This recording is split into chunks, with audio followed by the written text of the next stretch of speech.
We can see if the players are getting set up. Looks like Paul maybe took a mulligan. Do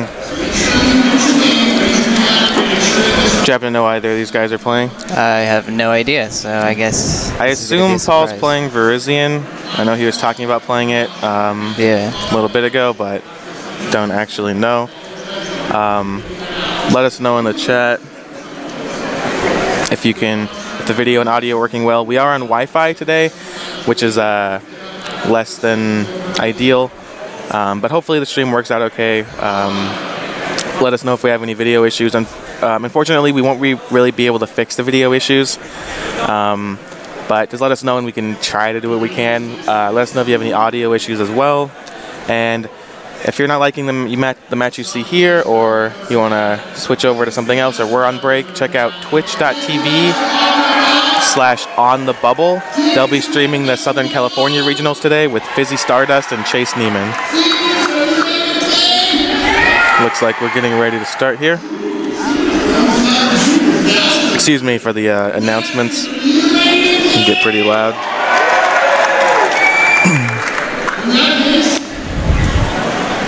And it's going to be some more yelling. Yeah, in just 1 second. So I'm trying not to talk too much because I don't know what the yelling sounds like over the mics. All right. Paul's playing Blastoise, and looks like Brandon is on a Virizion Genesect deck. Paul leading with 2 Squirtles. Going first is huge, and the beach, so. And an N. So Paul getting a pretty good start. Hopefully he can rip a Keldeo and maybe even another Squirtle here. I would say that he does not want to rip a Keldeo in this matchup. Oh, right, sorry. I mean like an attacker. Yeah, like a Black Kyurem. Yeah. It's also interesting. We've seen a lot of, in the past couple of weeks of regionals and the past couple months of cities, we've seen a lot of different kinds of Genesect builds come up. We have the standard Virizion Genesects. We have some with Mewtwo, we have some with catchers, some with lasers, some without lasers, some with Roserade, so it'll be interesting to see what kind of build Brandon's on. Yeah, I definitely think the attacker choice is going to be a huge factor in how well you do today, depending on the metagame, obviously, but if you were to play Virizion Genesect today, what would your choice attackers be? I've been testing a list that's just pretty standard. 4 Virizion, just to have the start with it, and then 3 Genesect and 2 Bouffalant. I really like Bouffalant right now, especially around here. There's a lot of Darkrai, which Bouffalant isn't super good against because they can knock it out with a laser, or like they can have knock it out with a Dark Claw. But I like Bouffalant. Just 120, no basic, or no EX is just pretty solid. To me, 2 Bouffalant's kind of an awkward number because you only want to play down 1, so you can make it a 7-prize game. The other one just kind of becomes irrelevant unless you prize 1 or something. But yeah, I love Bouffalant, so I have no problem with playing as many Bouffalant as possible. Yeah. And it's just a good card. It has great synergy with Virizion. And what do you know about this matchup, I guess? In my experience, honestly, I'm a big Blastoise fan, and I like Blastoise versus basically everything. I think if you get a good enough start, I think going first, getting a good enough start, and knowing how to play the matchup, i.e. not playing Keldeos down, and understanding what attackers your opponent has, you can definitely win. But I do feel like if you start with a Keldeo, or if the Virizion player gets a good start, they can just abuse your weakness, rather, and just kind of go over the top. Yeah, so he gets the ideal turn 1 with Beach, Double Squirtle, and an attacker. Yeah, definitely. So he definitely has the upper hand. He also went first, which is very big when you're playing Virizion Genesect. You want to go first so you can get those energies out, and then start Emerald Slashing as soon as possible. And also, this is interesting because just last Sunday, Paul played this exact matchup in the finals of a city championship where he ended up beating 3rd place world champion James Good. But there were a lot of times where Paul easily could have lost. He played down a lot of Keldeos without thinking about them. And I definitely think this is a really close matchup depending on how you play it. Yeah, definitely. I think these 2 decks are some of the biggest decks in the field too. And we see an Ultra Ball on Brandon's side. We see a Skyla for an Ultra Ball, getting a Virizion and just attaching and then beaching. So if Paul can go off here and get a Squirtle on a Black Ballista, I think he'll be in a really good position. Yeah, Blastoise, rather. I've been on the Virizion side, and I've had to deal with turn 2 Ballista, and if they can consistently get Ballistas after the turn 2, you can't win. So, yeah, if they can just stream Ballistas, it's insane. Yeah.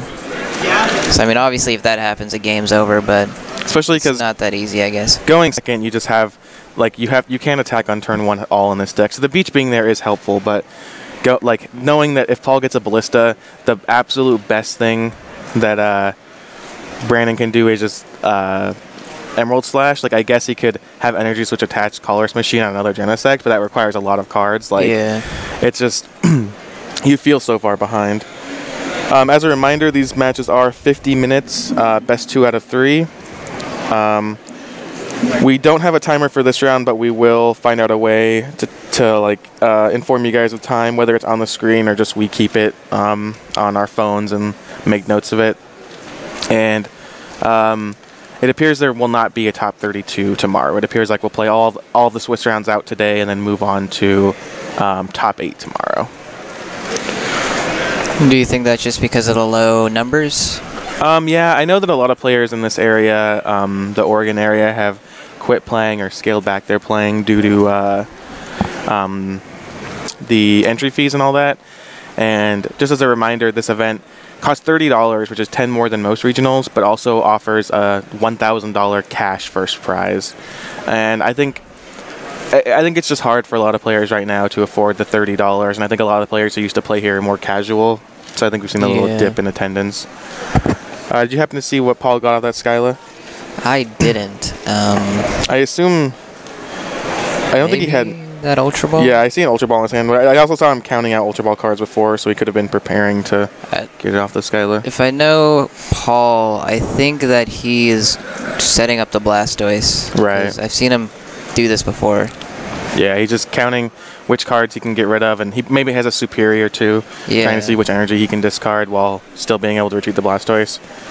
Because that's one thing that comes into play in this matchup too, more than you would think, is that you don't have the rush in, so you can't. I mean, you can have it, but it's very dangerous to play a Keldeo. Yeah. So you can't reset status effects, and you can't retreat as easily, especially if you get a Blastoise stuck up. Of course, Paul can just retreat the Squirtle manually and then evolve in the Blastoise, but it just does provide. It takes away a little bit of the utility that the deck usually has. Yeah, but even then, you can just evolve the other Squirtle. So definitely. So yeah, at this point, I think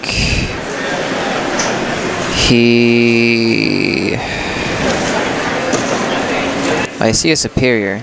Yeah, so it looks like he's just considering what to do. So there's a basic energy retrieval. Yeah. I also saw a Pokemon Catcher in his hand, which is a very interesting play. Yeah, I know that Paul's teammate Ross Cawthon played at least one catcher at the Virginia Regionals, which he top 4'd last week. So it seems like that group of players and other players seem to be moving towards playing at least one copy. How do you feel about that? I'm not a fan of it just because in Blastoise, you can one-shot anything. You don't really need to focus on what it is. And in general, I don't like Catcher because I know I would get Tails in the most dire situations. That's fair. But, yeah. I mean, I don't know. If it works for them, it works for them. Seth. Yeah. I mean, we never saw Catcher in Blastoise in the past just because Blastoise just has to focus on ultra consistency, and if you can consistently do 200, you don't need to worry about Catcher, but it seems like some players have been moving towards it. I don't really know how I feel about it. I kind of feel the same way as you. I definitely respect Paul and Ross as players, and I think they make typically good decisions, but I personally am not a fan of Catcher. I currently don't know how many players we have in attendance. I will get that info for you in between rounds. I apologize for that. Things kind of sped along quickly, but we will definitely have that info. And Paul did get the Blastoise, and it looks like his dreams are coming true, and he is getting the Black Ballista. You can see the look on Brandon's face. But I don't know if I like that, because now he's got only 2 cards in hand, and he didn't even get rid of the energy, so... Yeah, and there goes the beach. Oh, I thought he was scooping. Okay. Brandon's playing a town map. Black Ballista? No, I can't handle that. So Brandon's prizes are grass, laser, super rod, Skyla, Colress, and something else. I can't quite tell what that last card is over there. I think it's Colress and N on the bottom. Okay. We see a Mewtwo when he was shuffling his, or when he was picking up his deck for the Skyla. I think the Mewtwo's Not hot. uncommon. It's good. Yeah, I dig it. Skyline for an Ultra Ball. He does have the grass in hand, so I mean, I think the next couple turns of this game are definitely going to come down to what Paul drew off his prizes, because he's going to have 3 cards in hand. He has no beach up, and he really needs to, like, even though he's getting a good lead off of the turn 2 Black Ballista, obviously you can't complain about that, but he does need a follow up, or else it's just going to fall apart. Yeah, and I'm wondering how the math is going to work out, because he's going to do 50 to the Black Kyurem, so that means next turn he's going to need the laser to knock it out? If he attacks with the Genesect? Yeah.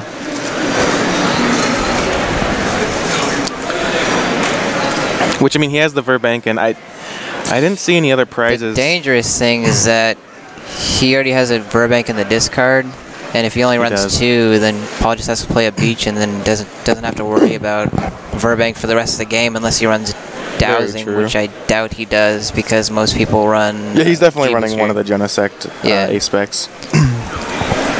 So you got to be really careful with those Verbanks, because I lost a game last weekend because I ran out of Verbanks, and it just really sucks. I don't know. That damage is important. No, definitely. I mean, besides the G booster, your whole deck is based around taking advantage of that damage. Yeah. Paul does get the Colress. It's only for 3, but I mean, it is something. And this is kind of what we were talking about too. Is that, I mean, Paul can very easily recover here. He can legitimately just draw Superior Energy Retrieval and 2 other cards off this. But if he doesn't, you know, that early lead isn't really going to do anything. That's for him. That's why you got to run that Execute, man. Then you need less cards for the Superior. Yep. Propagation. In between rounds, we will be doing some interviews with players, and we will be letting you know about what other top name players are running and doing. So stick with us. As always, check out TopCutCentral.com. Buy a playmat, support the show. The reason we're here is because of them. So I know you guys get sick of hearing it, but just please check them out if you can. They're doing a lot for the game. And I think, I thought that was Paul's hand. He has a beach in it, but that'd be a nice hand. Yeah, Paul does not look too happy. He does have the second energy, so he can slash, but that's not where he wants to be. I don't know. James Good went far with that slash at Worlds, so. Oh man, slash is so. And he has the.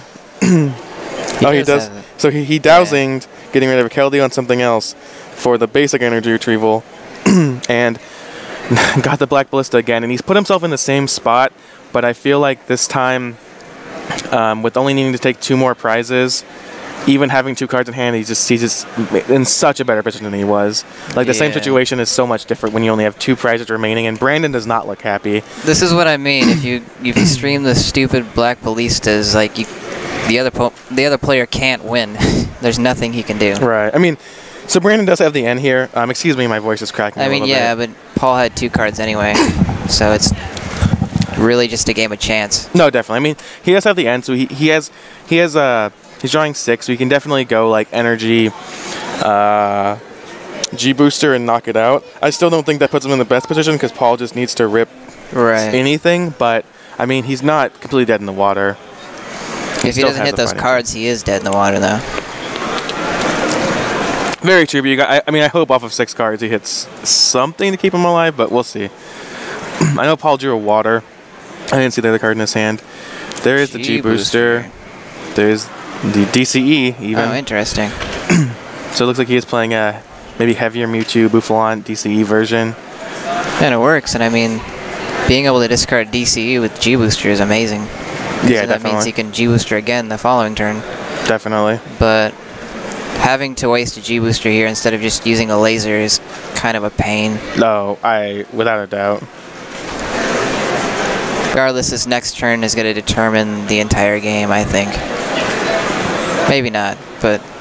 I mean, its next turn is definitely pivotal. Did Paul already draw his card? Yeah, he did. And he doesn't look... Well, I don't know. Paul's an interesting player because it doesn't look like he has much, but he's also taking his time. So, like, he clearly has some kind of decision to make. Otherwise, he'd probably just be passing the turn back. Or maybe he's trying to bluff he has a decision, but... Yeah. I think it's interesting that he's not playing... No, he does have a basic, okay. Yeah, so he has the baby black Kyurem, the little guy. And I know one of the other cards in his hand is a water, so I assume he's not going far. And we did see Brandon take, I believe, the Colress and the N, was it, off of the prizes? The bottom two? He might have rearranged them. So oh, he did rearrange them. Okay, yeah, I don't know what he took. He took a laser for sure. Right. And I think the other card was the N. I think he took laser N. And that's a good choice. And doesn't look like Paul has much else. It's attaching to the Squirtle. Just going to retreat This is kind of why I like being a little more conservative, because now Paul is left with nothing. We'll see if that comes back to bite him in the butt.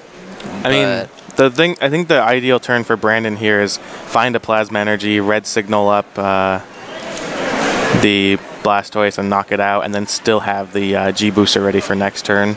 Yeah. He does not do that as he plays the Escape Rope to knock out the Squirtle, but that's even preferable. Right. He does have the third energy. And even though Paul had turn 2 and 3 Black Ballistas, we are now seeing Brandon take control of this game. I think it's still far from over, but it just goes to show how swingy these games can be.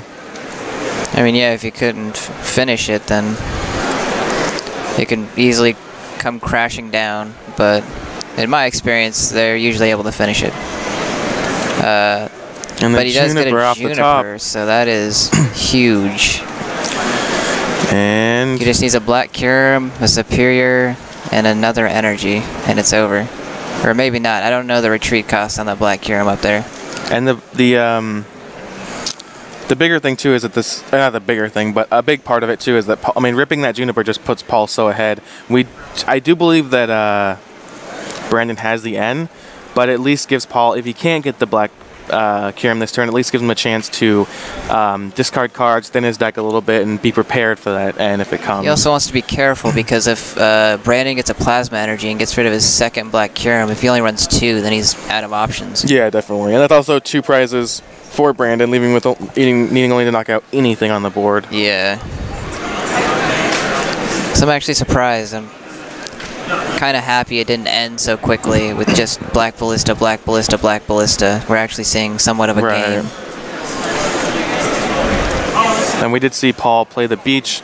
He heavy balled for the Black Kyurem, and it looks like he has a bunch of energy in hand. I don't see a yellow one though. Yeah, I think I see 2 to 3 water. Would you have played down that Black Kyurem without having all the tools? Like I said, no, I wouldn't have. And he plays down a Keldeo too, which, I mean, that's also another free 2 prizes. Yeah, I'm not. I mean, he has to be aware of the N that Brandon clearly has, so he kind of had to play the Black Kyurem down. Right. And I understand that, but I don't see any point in playing down that Keldeo. The retreat cost on the baby Black Kyurem is 2, by the way. Just look that up. So. Okay. I mean, I think that playing down... I mean, I think once you play down the Black Kyurem, playing down the Keldeo is maybe not the biggest deal. Yeah. Because it just makes it, like, if he's going to kill the Keldeo, that's fine for you. He doesn't have to G-boost it, but whatever. At least he's not knocking out your thing that's the threat, you know what I mean? Yeah. So I think that was kind of Paul's rationale, is that he's already taking a risk by playing the EX in the first place. Like, it doesn't matter which one, if he plays another one. Very true. I didn't think about that. And we do see the laser get a heads, and then the N. That laser is not going to matter too much because if I mean it will matter a lot because it'll get the prize, but it will not if he has the Verbank. But it will not matter too much because Paul can rush in and rush out of it, or rush in and retreat out of it. So yeah. But Brandon has lost 2 Verbanks, as we said, so it's unlikely that he plays 3, so he might not be able to get the knockout here. But I guess we'll see. We do see Laser, Plasma Energy, and 1 other card. And the Plasma Energy, I mean, spells defeat for Paul, assuming, of course, that Paul cannot knock out the Genesect, as he'll win the game.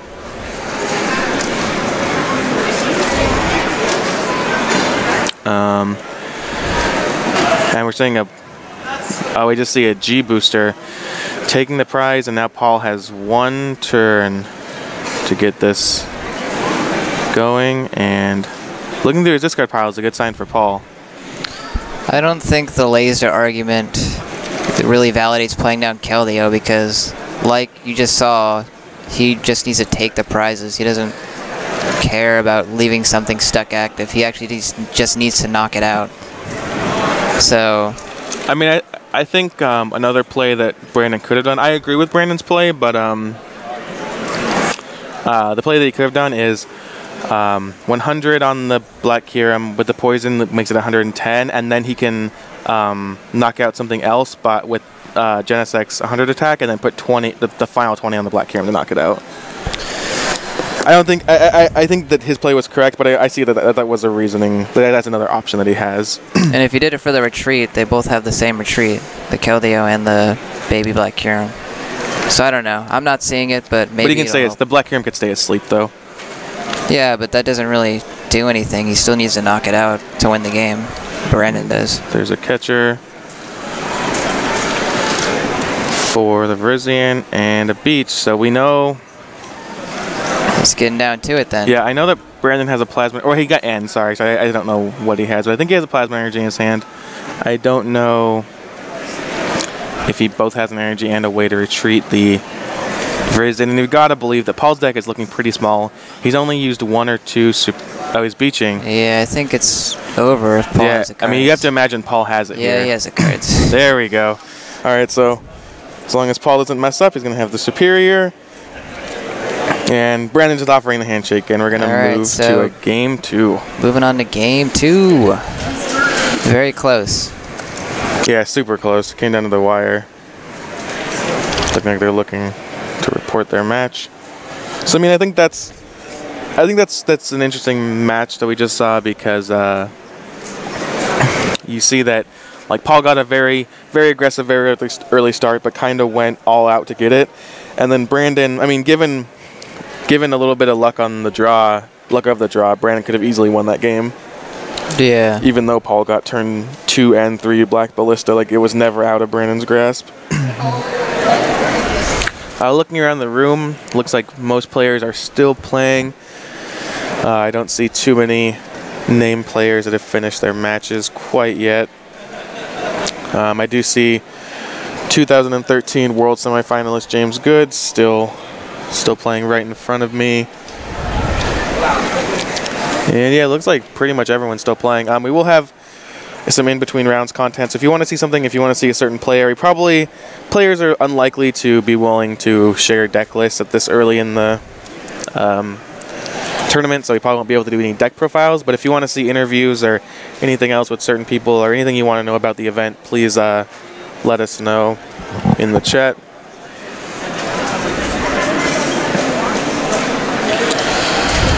So Brandon will get to go first here, which I think is just a huge advantage. If he starts with Virizion and gets an energy, which is probably what's going to happen, he'll just be so ahead, especially if Paul stumbles at all. And it just goes to show you how important going first really is right now. What I would like to know is how much time is remaining, and if Brandon can still win 2 games in the time that's left. I don't know. Yeah, like I said, we will be getting a clock up at some point, hopefully next round. I apologize for not having that this round, but I agree. Time, for those of you who don't know, time is 50 minutes, best of 3, and we've seen a lot of issues at regionals with unintentional draws happening, or even just 1-0 victories happening, like Isaiah described, wherein a player wins a long game 1, and then the loser of game 1 is unable to come back. So time has definitely been a huge factor. A lot of players, including myself, have been petitioning for longer times at these events, but unfortunately it has not happened yet, so hopefully time isn't too much of a factor and we can get a good clean game. So he leads off Genesect versus a Squirtle. I mean, if he can get the Colress machine, he'll still get the turn 2 attack, or if he has some way to retreat into a Virizion. Otherwise, I'm kind of hesitant to say that Brandon has the ideal start. I mean, he also put down a float stone, which I've done that at times, and it comes back to haunt you because you're like, I really want a G booster, but it's got a dang float stone on it. Yeah, that's why in my list that I've been playing, I've been trying to maximize the amount of Virizion that I play, which I'm not saying Brandon doesn't, but I like the max Virizion just because having to float stone your Genesect after you start with it just feels so behind, because the power of Genesect lies so much in that G booster. Michael Chin has won his first round one match. We've just heard. So if Paul doesn't get another basic here, it's a game over. Yeah, and I think so. There's the beach bouncing the Verbank, which is gonna. No, it's not game over anymore. Yeah, it's gonna buy Paul another turn. His energy searching. And I mean, it's Brandon. I mean, obviously you want turn 1 attached to Virizion so you can power up an Emerald Slash, but Brandon having energy on Genesect does allow for energy and Colorless Machine to have a turn 2 100 damage, which is also pretty solid. And if it comes down to it, he can also Tool Scrapper off his own Float Stone if he needs to, because he won't be really needing to Tool Scrapper many things on Paul's side. Yeah, it's useless. He's taking a long time to get an energy, so I can only assume that he's checking the quantities in his deck because it's his first search. And it's something I feel like every player should do to make sure you know what's in your prizes, and that information is very valuable. Definitely.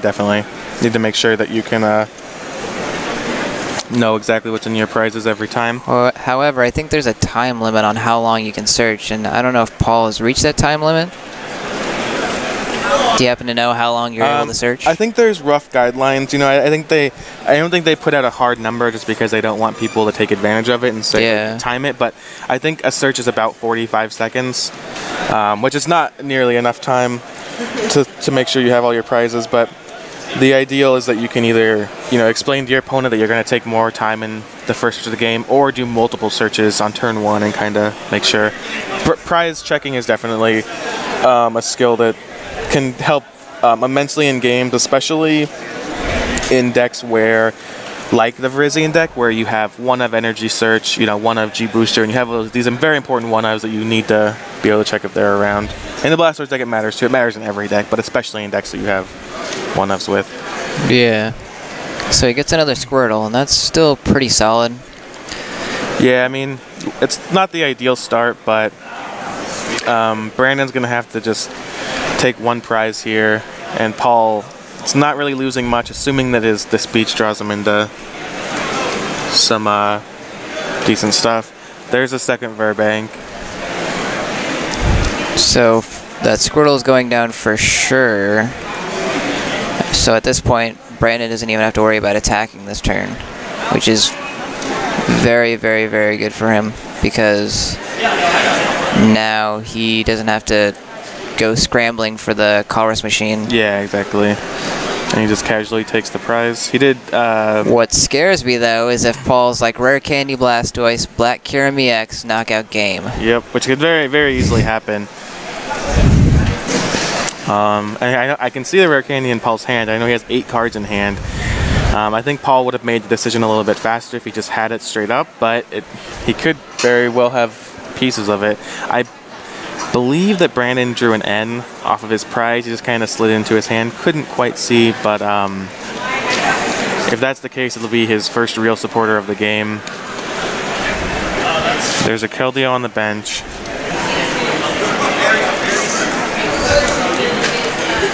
Looks like that's Skyla for, I would assume, an heavy ball, if he already has the candy.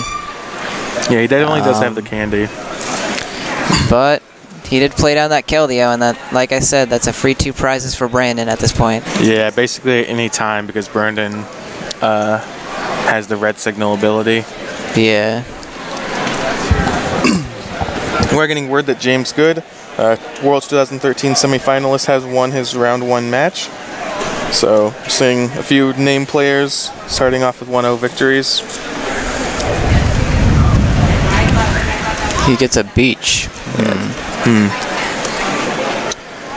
He must really not have a very good hand then. I could see him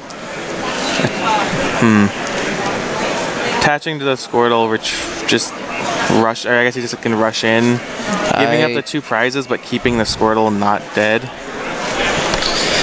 Yeah, it's tough. I mean, he has like 5 other cards in his hand, so I guess we'll have to see what he has, but... He'll be really far behind, though, because Brandon's already taken a prize. I don't know. Obviously, he has to conserve the Squirtle. Yeah, I mean, he can't just let his Blastoise get knocked Blastoise in this Blastoise in this case. I mean, unfortunately, the problem is that at any time, Brandon can just have the Plasma Energy. And honestly, if I were Brandon and had the Plasma, I would definitely Red Signal and knock out the Blastoise here. For sure. I mean, I think that basically seals the game up for you. You only have 1 basic Pokemon, but you've undone so much of Paul's work. Also, Brandon has had no supporters. I think he drew an N off of the prizes, but I'm not quite sure. I could very well be wrong, so it's not as if Brandon exactly has his choice of plays here. Yeah. So he's finally getting another basic, so at least he won't have the fear of the random Black Kyurem out of nowhere. Donked, is that what it's called? When you just have one for 8 Pokemon? Turns. Yeah. I think Donk usually refers to the first turn of the game. Yeah, that's why I'm trying to think of the term for it. Yeah. Benched? Benched. Or something? But yeah, you get the point. It's kind of crazy that you can have your 180 HP EX Pokemon knocked out of nowhere. Yeah. That's really why I don't like Blastoise. It's a hit or miss deck. You either dominate or you're in the back seat trying to make your way forward, I guess. Yeah, definitely. We see Brandon forced to Colress to 2. Just trying to draw anything really, but I think he's really looking for an energy at this point. That Plasma. Oh, but still. Alright, he hits it. He gets the grass. I mean, even then, Paul is in a bad position because now he's got an active Blastoise that he has to somehow find a way to retreat. Preferably without playing a Keldeo down. Preferably without playing down another Keldeo. So, I don't know. I definitely don't think Paul is in favor here. No, not at all. I don't even see how he can come back from this, but, you know, it is Blastoise. I mean, it's possible. Get 6 energy. Or more than 6. Blastoise at 4 retreat? It's either 3 or 4.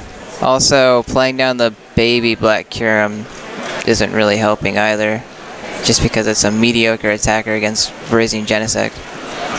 I assume he's just trying to thin his hand out for a beach. Yeah.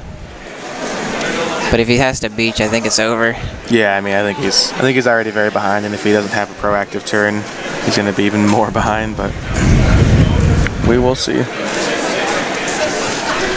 I would hope that he's going for like a level ball for Squirtle or something here, just so he doesn't automatically lose. Yeah, Ultra Ball is probably just to discard more cards. Yeah. British Columbia Regional Champion Grant McClellan has lost his first round, we just heard, so still a lot more rounds in the day. Just trying to update you on named players and how they're doing. Most of the players are still playing here. And now, not to move too far ahead, but we do have an interesting situation here because now we're getting to the point where if Brandon wins this game, you know, assuming over the next 3 turns maybe, what's going to happen is the players are going to have a very short time for game 3, which might result in unintentional draw. Yeah.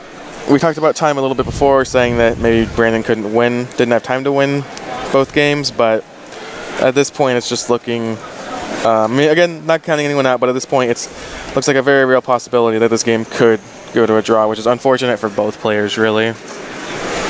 Yeah, interesting decision by Paul. It makes sense. He doesn't want either of those Pokemon to get knocked out. Yeah, I mean, I guess he just really wants to, he has to preserve his Blastoise as much as possible, right? Yeah, and obviously the Keldeo would just make the game 1 turn away from ending after he knocks it out. There's the Verbank. So. And Brandon is winning this game, and it looks like he will win this game, but he has been drawing so poorly. Yeah. Would you say Paul has been drawing well, or? I mean, I certainly don't think he's been drawing well, because he hasn't. He had the turn 2 Blastoise, but hasn't really had a focus on many attackers. Virginia regional champ, or Philadelphia regional champion Sam Chen has won his first round. Sam coming all the way from New York to join us here in the Northwest. But yeah, definitely Paul has not been drawing well. I don't think he's been drawing especially poorly either. I just think that Brandon has been able to just keep him off his game. I mean, this game, Brandon will be taking at least one prize here. I guess maybe not actually, he's just going to go for the Virizion. Like, the thing about this game is that it's still completely live, because Paul could very easily rip the Black Kieran for the 200 and the knockout. That changes a little bit now because he's Brandon setting up a Virizion and kind of getting more things going.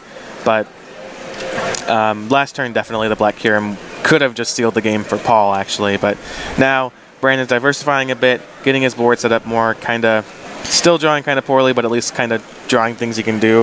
I think that was the right play, because he wasn't going to knock it out with Genesect anyway, and at least he can put damage on it to set it up for a knockout next turn, while also, you know, gaining more resources and also thinning his deck of energy.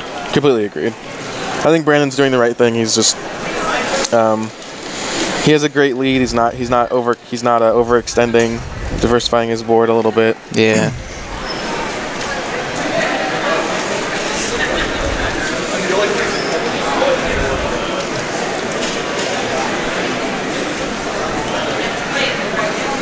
And we see Paul Skyling for that dowsing. Okay. Getting a dowsing.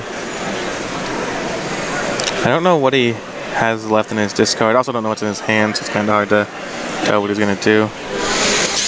I'm trying to think of what I would do if I was Paul right now, and I just don't know. I mean, it's so... Okay, so like the one advantage that Paul does know of right now is that Genesect doesn't have a G-Booster on it and can't have a G-Booster on it. Yeah. So if there's a way that Paul can get a Black Kieran this turn and try to do 200, he's not going to do that. But if he could still take this game back, because that Genesect is crippled by that Floatstone. Yeah. But Paul does get the Beach back, attaching to the Keldeo.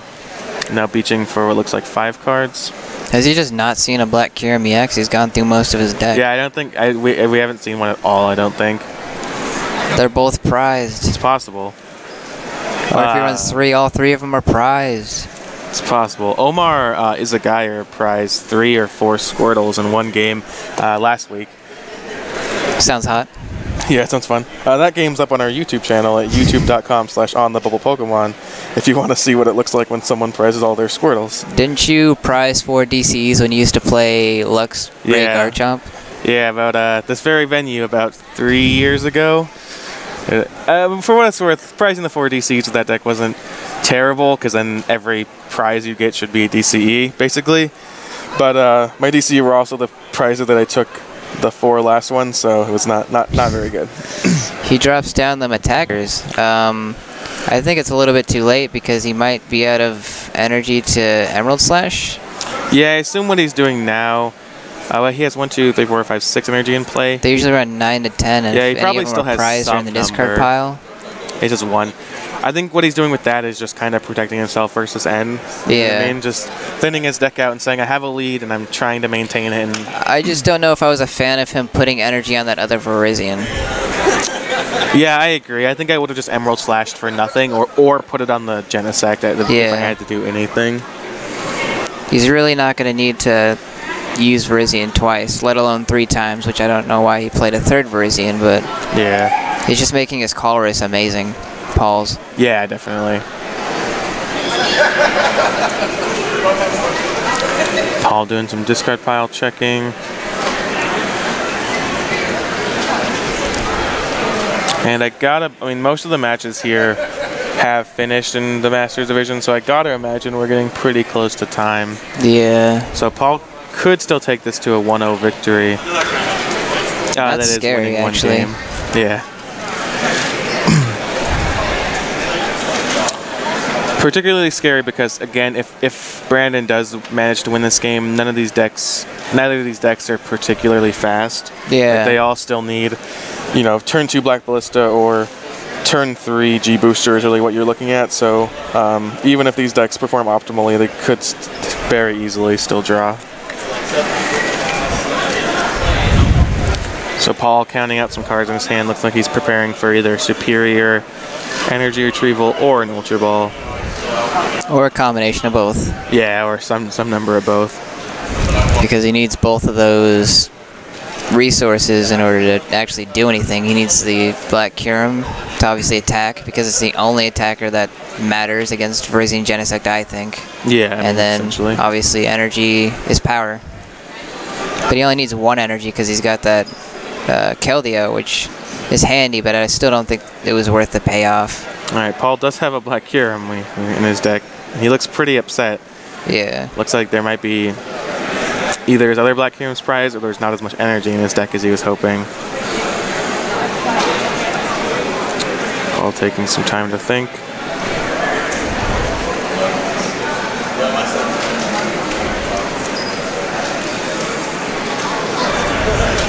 Paul, a player who definitely wears his emotions on his sleeve, so you see he's looking pretty upset here. Rare Candy into a Blastoise, and I assume he's going to Beach again. I assume what that sigh probably was him just looking through his deck and realizing he didn't have enough energy for the Beach to matter. He also has a Tool Scrapper in hand, which he obviously does not want to play now because then he would be helping him. Yeah. So it's pretty much a dead card for now. And Brandon is going to Juniper away a Skyla and an N. He's not playing around. He is ready to he's just ready finish his game. Go aggressive and take advantage of his... Especially considering it could still very well be a 1-0 victory for Paul if he doesn't finish his game in time. Yeah, exactly.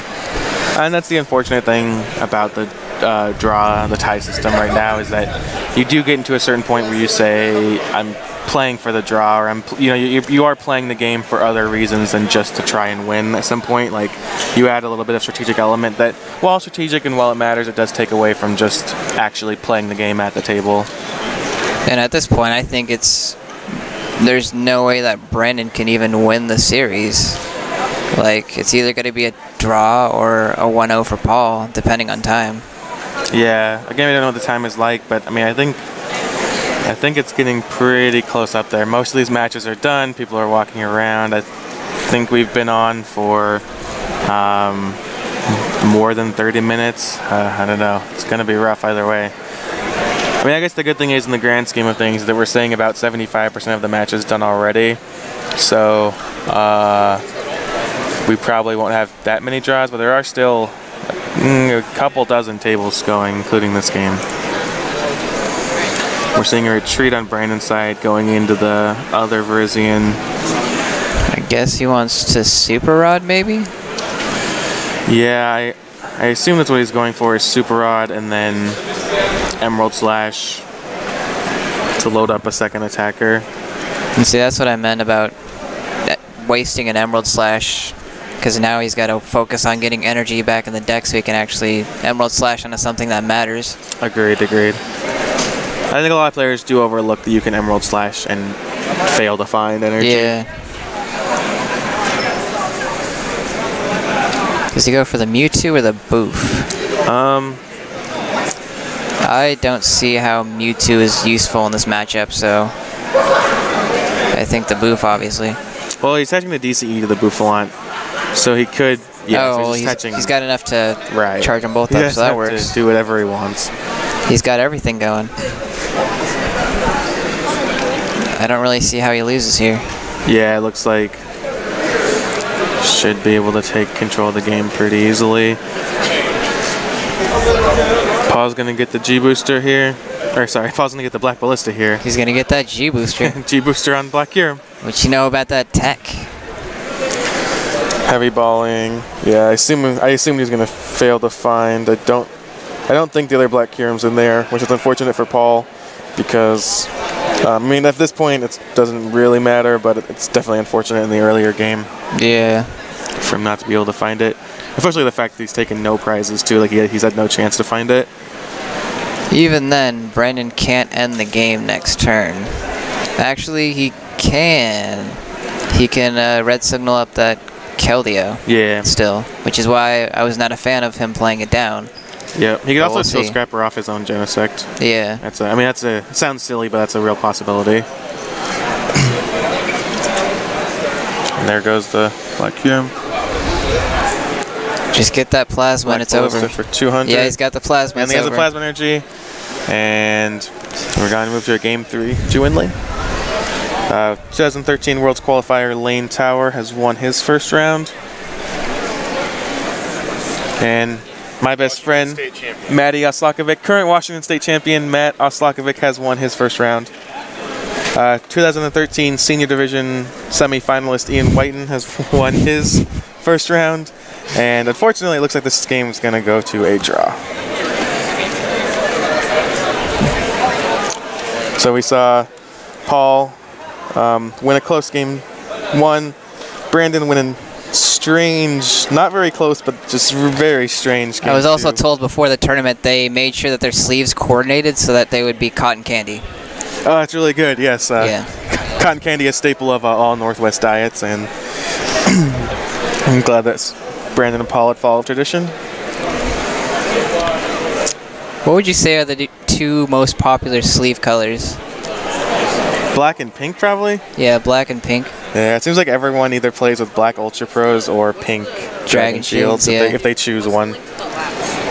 I know a lot. I really liked white Ultra Pros, like the white mats, but the problem is that the colors are so different that some of them, like they're very, like some of them are like almost clear, and then some of them are just like totally solid white. Like it's very silly. Yeah, I was a fan of the purple Dragon Shields for a while, but then moved on to bigger and better things and the old school metallic Japanese sleeves. Yeah, Isaiah's got that old classic vintage swag.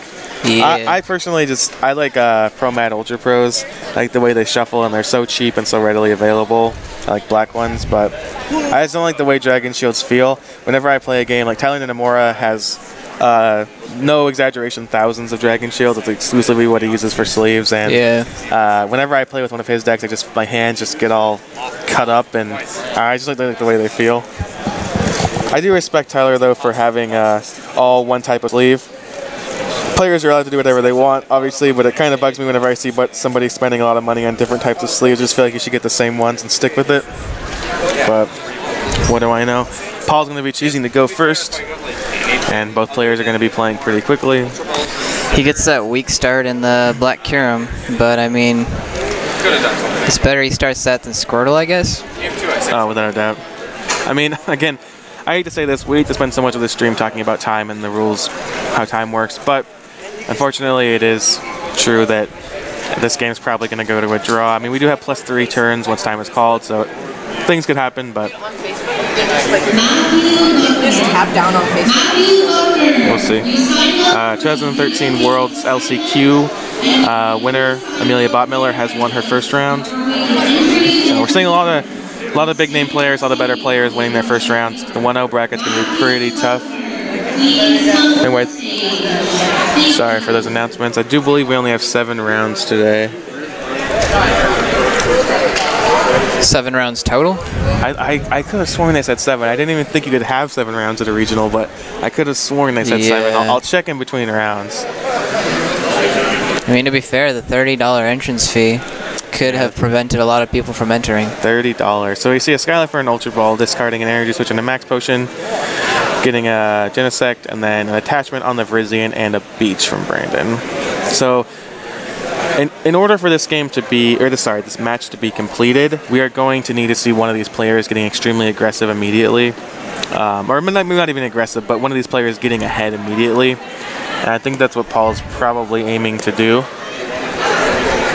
Definitely, I mean, if he can get a Black Ballista this turn, I believe that Paul could defy what we've been saying for the past 10 minutes and finish this match, but by turn 4. Yeah. And both players did get reasonable starts. I mean, we have seen, like, Paul is likely getting a Blastoise, and if not, he has two Squirtles on the bench. He has an attachment to that Black Kyurem. Brandon did go second, but he does have the attachment on the Virizion. We are seeing these players playing to their outs, per se. They are giving themselves the best possible chances of finishing this match.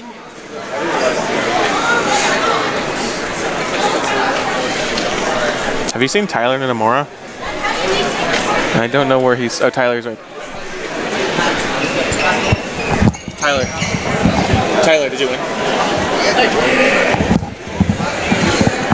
Multiple-time regional champion, multiple-time Worlds qualifier, Tyler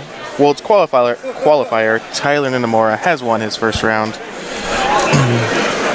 And we see Skyla fetching in Heavy Ball, fetching a Blastoise.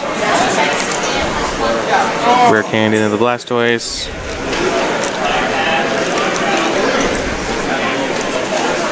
And looks like Paul's considering some Deluges.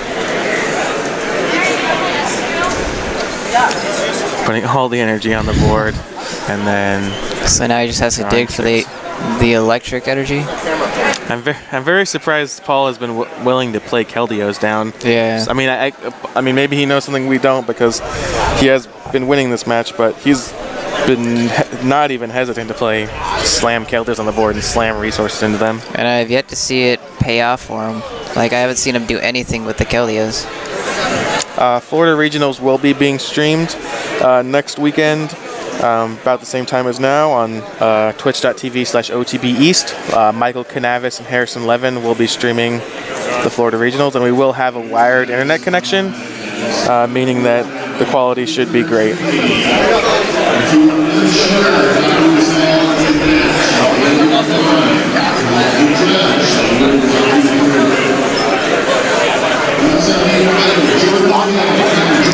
And what's going on with the dice? Just organizing them? Okay. So you're seeing N happen.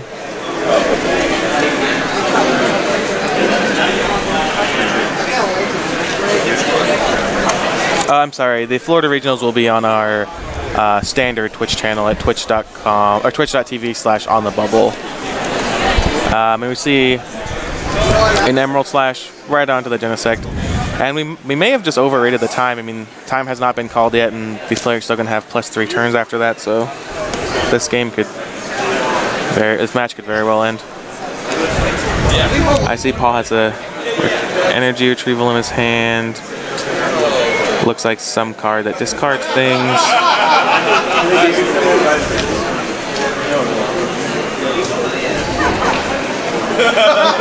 If you don't want to watch this match, you can always turn into twitch.tv/onthebubble and check out our Southern California stream with Fizzy Stardust and Chase Neiman. I don't know what they're up to at the moment, but they'll be streaming all day. I assume they have a similar number of rounds as we do, so definitely check that out when we're between rounds, or if you're uninterested in this content over here.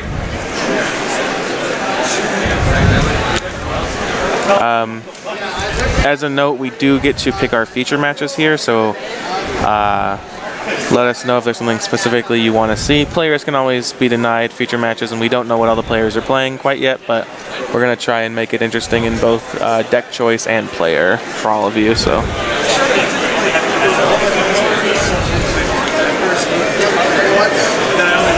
And we see Paul looks pretty frustrated, holding his head, taking some considerations.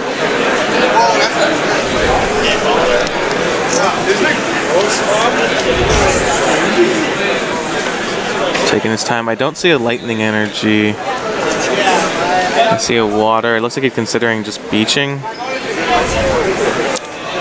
One thing to note, if you haven't kept up with the rules for this season,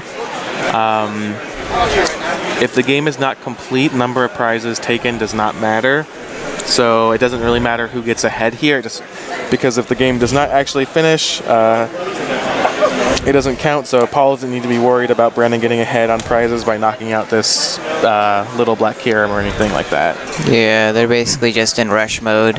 They both are trying to end the game as quickly as possible, and if not, then it's just going to be a draw, and that's pretty disappointing. And I guess that's why we stress the fact that they should really increase the time if they're going to do best 2 out of 3 Swiss. Yeah, definitely. Or a lot of games are just going to end this way. There's the lightning. So Paul is going to get the Black Ballista, the rush in retreat, move straight to that Black Ballista, take 2 prizes. This will be energy retrievaling. I assume he's just going to...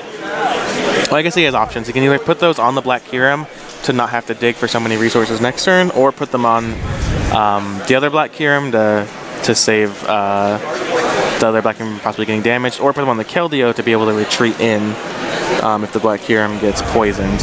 I personally probably agree with Paul and just put them right there to be able to stream. I don't know if I would have, because he just needs a G booster and an energy, and then Paul loses all of those resources. But then again, putting him on the other Black Kiram isn't the greatest thing either. I don't know.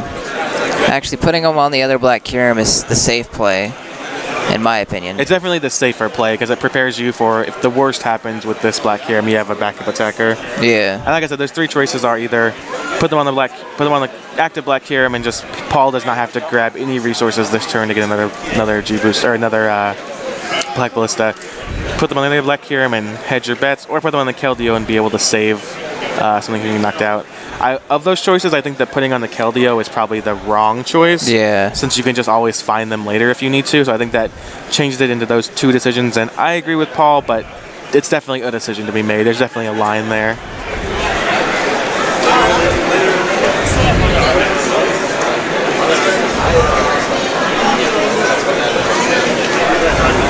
And looks like Brandon's Ultra Balling, getting rid of an Ultra Ball and a Float Stone. I wonder if he's going to just go for the Emerald Slash here, or if he's going to attempt to do the 100 damage to the Black Kiram. Or if he has a I have to imagine plasma energy, he could try and take out the Blastoise, but I don't think he has energy. I don't in his think hand. I see a laser.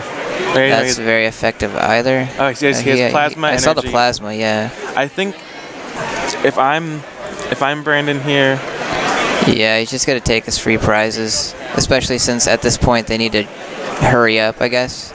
Oh, it's time being. And oh, no, okay. Also knocking, or they shook hands. So. Okay, the game wasn't over, but I guess Brandon it's a tie. conceded. Oh, it's a tie? Maybe? I don't think time was called. I think Brandon just might have conceded. I'm going to go grab the players and talk to them about what's happening. I'll be right back. You can turn the mic off if you want.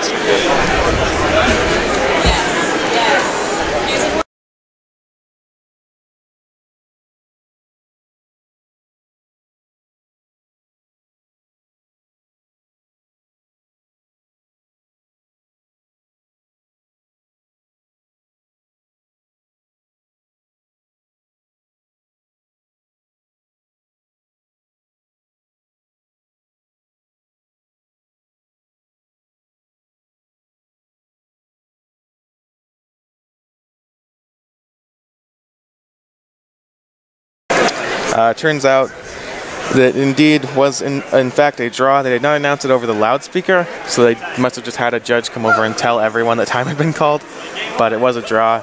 We'll be back with round 2 pretty soon, so we'll see you then.